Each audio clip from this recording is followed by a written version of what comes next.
10 kata yang merusakkan perasaan dan hati anak kita. Yang pertama, kita suka mencaci maki anak kita.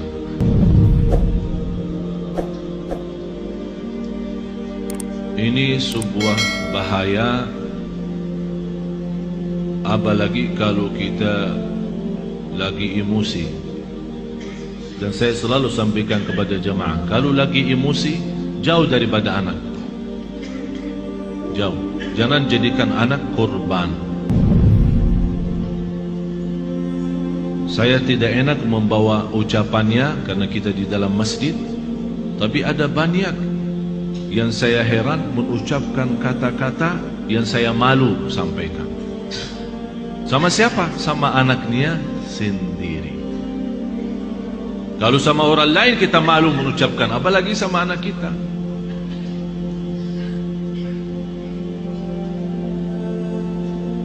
Jadi salah satu kata yang pertama dari 10 adalah caci maki. Yang kedua, kita menghina anak kita. Bagaimana menghina anak kita? Ya di depan kawan-kawannya. Kalau dia bersama kawan-kawannya di dalam kelas atau di sekolah, kita datang jemput atau hantar, tapi kita suka menghina anak kita di hadapan mereka.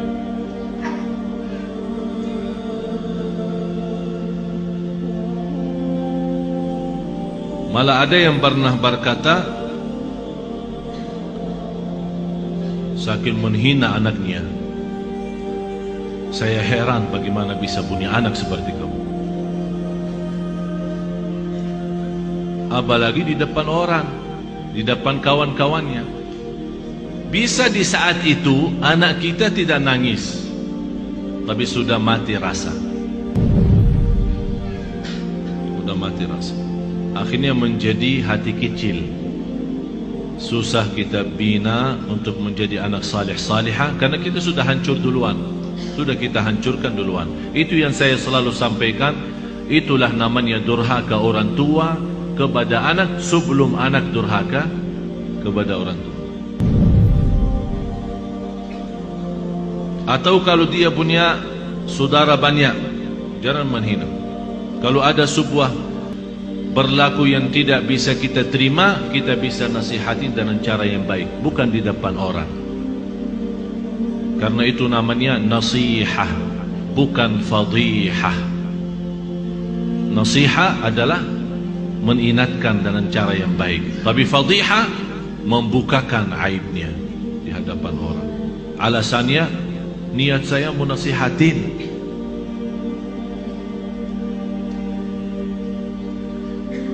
Yang ketiga, selalu kita suka membawa bandingannya dia sama orang lain.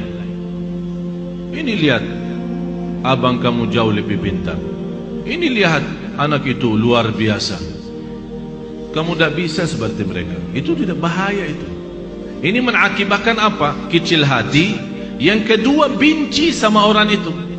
Akan menimbulkan rasa benci. Jadi akan selalu berlawan. Di mana ketemu kalau diajak main tidak mau sama. Karena kenapa? Karena kita selalu bandingkan ini A sama B. Apalagi kalau dia punya adik-adik yang lain. Coba adik kamu, abang kamu, kakak kamu, pintar bacaannya, pintar najinya, pintar salatnya. Kamu apa sih? Ini mohon maaf, ini bukan sering terjadi. Malah saya sendiri mendengar di hadapan saya, ibu yang membawa 3 anak, yang dinyakiti perasaannya 1.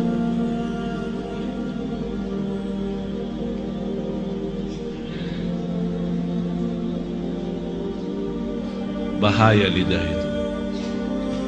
Bahaya. Jadi jangan kita membandingkan anak sama orang lain. Mohon maaf, kita yang dewasa aja, kalau ada orang membandingkan kita sama orang lain, kita tersinggung. Apalagi anak kita. Kita ada yang dewasa yang sudah faham, mengerti bisa mengerti maksudnya orang, bisa mengerti tujuannya orang, kita bisa tersinggung, apalagi anak kita. Yang keempat, cinta dengan syarat. Aku cinta kamu, tapi syaratnya begini. Jadi seolah-olah kita tunjukkan kepada anak kita, kalau ibu tidak sayang begini aja, ikhlas tidak sayang, tidak cinta ikhlas. Tapi cinta kalau kamu salat. Aku cinta kalau kamu ngaji. Aku cinta kalau kamu diam. Aku cinta kalau kamu tidak nonton TV. Berarti itu namanya cinta dengan syarat-syaratnya. Kalau mau cinta ya cinta, tidak usah pakai syarat. Tidak usah pakai syarat-syaratan. Ini anak kita. Mau cinta ya cinta. Cinta yang normal, kasih sayang, yang wajar dan yang wajib bagi kita sebagai orang tua, memberikan kasih sayang dan rasa cinta kepada anak kita. Kalau kita yang tidak menunjukkan rasa cinta kepada anak kita, dia akan lama-lama melarikan diri kepada orang lain. Memang mohon maaf Bapak Ibu, bisa anak kita karena dia kecil tidak mengerti menyampaikan perasaannya, tapi dia mampu menyampaikan perasaannya dari hal berlakunya. Begitu dia melihat seorang yang memberikan perhatian dan kasih sayang, biarpun orang itu bukan keluarganya, orang jauh, begitu dia ketemu orangnya, dia malah lari, belok orang itu. Sepertinya kehilangan rasa sayang di rumahnya. Dan banyak saya perhatiin anak-anak yang datang kepada saya begitu melihat anaknya sambil peluk dan cium saya bilang dalam hati saya, kasihan, kehilangan rasa cinta dan sayang dalam rumahnya. Yang kelima, kita menyampaikan kepada anak kita info-info atau informasi yang salah. Maksudnya apa informasi yang salah? Laki-laki tidak boleh nangis. Siapa yang bilang? Bapak-bapak nangis enggak? Nangis kan? Berarti salah kita berkata sama anak kita, kalau laki-laki tidak boleh nangis. Siapa yang bilang? Biarin dia nangis. Kalau dia nangis, ayo nangis lagi sayang. Bukan laki-laki tidak boleh nangis. Itu membuat apa? Mengakibatkan sakit jiwa. Karena setiap dia mau nangis, dia bertahan. Alasannya informasi yang salah, laki-laki tidak boleh nangis. Akhirnya dia tahan-tahan, menjadi beban, lama-lama sakit jiwa. Betul, ini betul. Jangan dianggap tidak terlalu. Terlalu.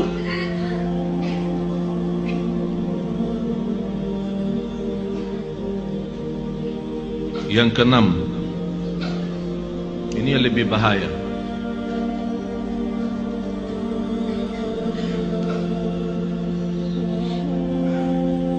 Kita selalu memberikan ancaman. Ayo makan habisin, kalau tidak datang hantu.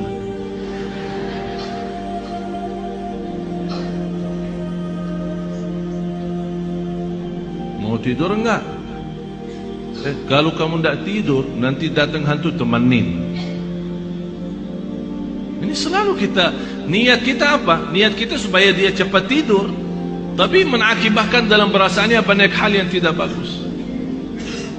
Padahal anak kita dari sisi psikologi jiwa dan akal, dari usia 2 tahun sampai 6 tahun dia mampu menguasai 7 bahasa. Ini bukan sembarangan. Ini ada orang keahlian psikologi akal dan jiwa membuktikan anak dari usia 2 tahun sampai 7 tahun, kalau diberikan perhatian sepenuhnya, dia mampu dari sisi psikologi akal dan jiwa mampu menguasai 7 bahasa. Bahasa kita, bahasa daerah, bahasa Arab, bahasa Inggris, terserah. 7 bahasa.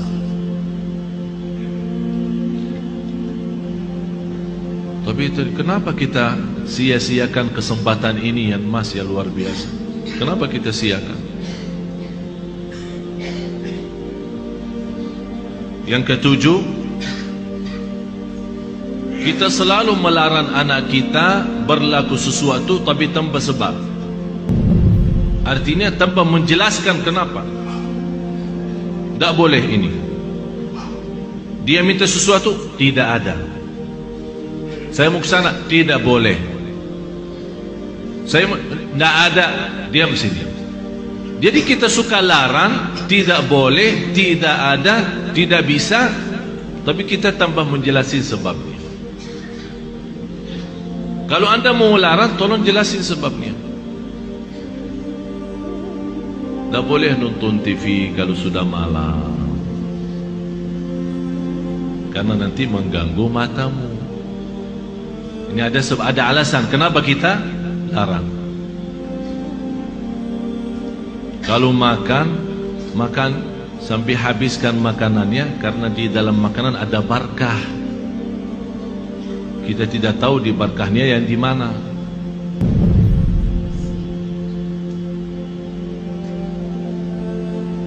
Jangan nonton TV, ayo sana, tidur. Ibunya megang remote, teng teng.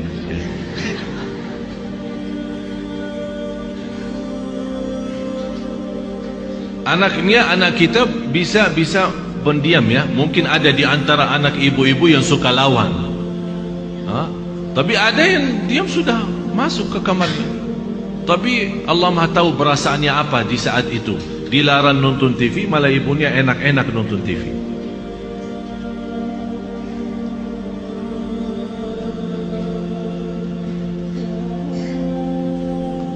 Banyak hal Bapak Ibu yang perlu kita perbaiki.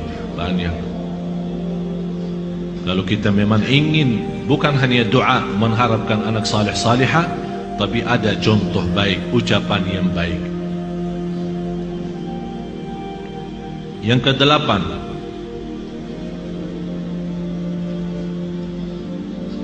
menghancurkan perasaan atau menghancurkan kepercayaan anak terhadap dirinya.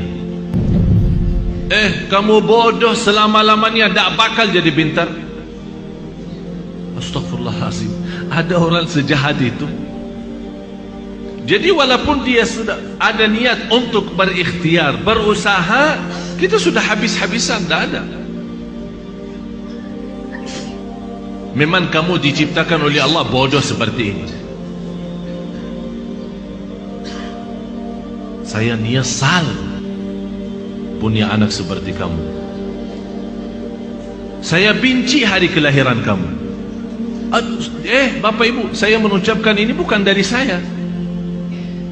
Saya punya telinga mendengar apa yang kata orang. Masa saya benci hari kelahiranku, hari kelahiran kamu? Jadi seolah-olah mengikatkan hari kelahiran anak kita hari misal Sabtu. Jadi saya benci Sabtu gara-gara kamu. Ya Allah, ini sudah betul-betul menghancurkan total anak kita. Yang ke-9,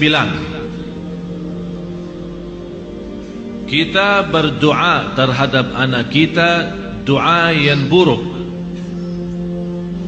Saking kesal perasaan kita sama anak kita, dan dia keluar dari rumah tanpa minta izin dan ridha kita, langsung kita, mudah-mudahan kamu celaka.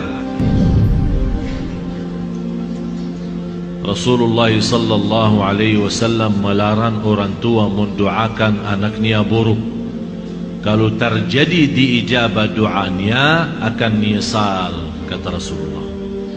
Biarpun ibunya, biarpun bapaknya betul-betul sakit hati sama anak, begitu dia mendoakan celaka, terjadi kecelakaan itu, pasti dia nyesal dan sedih, bisa nangis, dan bisa tidak memaafkan dirinya terhadap apa yang telah dia ucapkan. Kalau anda tidak mampu saking sakit hati sama anak kita, tidak bisa mendoakan baik, kembali lagi, lebih baik diam. Kalau tak bisa berdoa baik, lebih baik diam. Tapi bahaya, jangan mendoakan anak ini celaka. Salah satu kawan saya yang pernah saya ceritakan, yang punya 3 impian, 3 harapan, ingin kembali sihat karena dia sekarang sakit lumpuh dari umur usia 18 sampai sekarang hampir 40-an. Dari umur 18 tahun, sekarang 40-an, sampai sekarang dia dalam kondisi lumpuh total, tidak bisa bergerak sama sekali, masih bisa berbicara saja. Di antara harapan beliau sebagaimana saya pernah jelaskan, ingin kembali sihat walafiat supaya bisa megang Al-Quran, ingin kembali sihat walafiat supaya bisa nikmati sujud, ingin kembali sihat walafiat supaya bisa memeluk orang tua dan mencium orang tua. Akibat sakitnya dia sampai dari sekian tahun, dari sejak 18 tahun umurnya sampai sekarang 40, sebabnya dia terjadi begini adalah doa orang tuanya. Karena dia pernah pulang tidak ke sekolah, orang tuanya tanya, kamu sudah sekolah hari ini enggak? Setahu saya sudah antar ke sekolah, tapi saya dapat informasi kamu tidak masuk, malah kamu larikan diri sama kawan-kawan kemana. Kata anaknya, bohong yang bawa fitnah itu. Saya sudah ke sekolah. Ya namanya anak-anak mau larikan diri dari tanggung jawab orang tuanya, dia bohong. Lebih baik berbohong katanya. Apa kata ayahnya? Kalau kamu bohong, mudah-mudahan celaka hari ini. Pergi sama kawan-kawan, ini cerita sendiri dia menceritakan. Pergi sama kawan-kawannya kepada satu tempat hiburan yang ada kolam renang. Kemudian dia naik sebuah tempat tembok yang agak lumayan tinggi. Kemudian mau loncat ke dalam kolam itu. Begitu dia loncat, kepalanya kena. Padahal lantai bawah terlalu dalam, tapi kok bisa kena. Kepalanya terputus salah satu saraf di bagian lehernya, mengakibatkan lumpuh total, tidak bisa bergerak sama sekali. Orang tuanya menyesal karena telah mendoakan seperti itu. Tapi kata anaknya, bagi saya nikmat besar doa kecelakaan ayah saya. Kenapa? Karena dengan doa dalam kondisi ini baru saya bisa kenal Allah lebih dalam, dan alhamdulillah beliau sudah menghafal Al-Quran 30 juz. Dalam kondisi itu tidak pernah berhenti salat malam. Dan Masya Allah setiap di sana sini, dari masjid ke masjid, memberikan ceramah. Dalam dia dibawakan dalam kursi roda yang tidak bisa duduk, dia dibuatkan kursi roda khusus. Miliknya kayak mirip tempat tidur, karena dia tidak bisa duduk, tapi masih bisa berceramah. Saya kemarin berusaha untuk mengundang beliau datang kemari, tapi masih kita harap mudah-mudahan bisa. Dan kemarin beliau mengundang saya acara pernikahannya. Subhanallah, ibu saya menceritakan istrinya cantik luar biasa. Sampai orang bertanya sama istrinya, apa yang kamu harapkan sama seorang seperti ini keadaannya? Dia berkata, saya harap masuk surga lewat si Abdullah ini. Jadi saya tidak harap apa-apa, tapi saya harap bantu dia seikhlas-ikhlasnya. Saya yang akan bersihkan, saya yang akan rapikan, saya akan pakai bajunya sama semua, karena saya harap lewat dia masuk surga.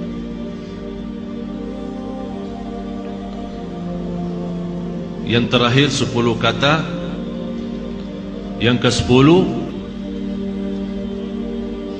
kita suka membongkar dan membuka aib anak kita di hadapan orang lain.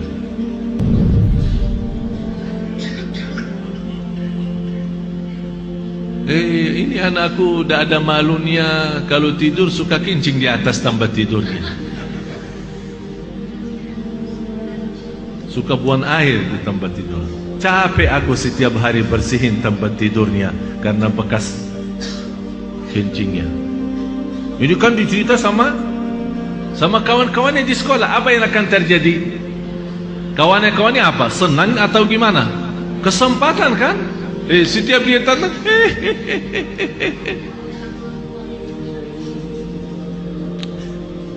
Astaghfirullahaladzim. Kita istighfar.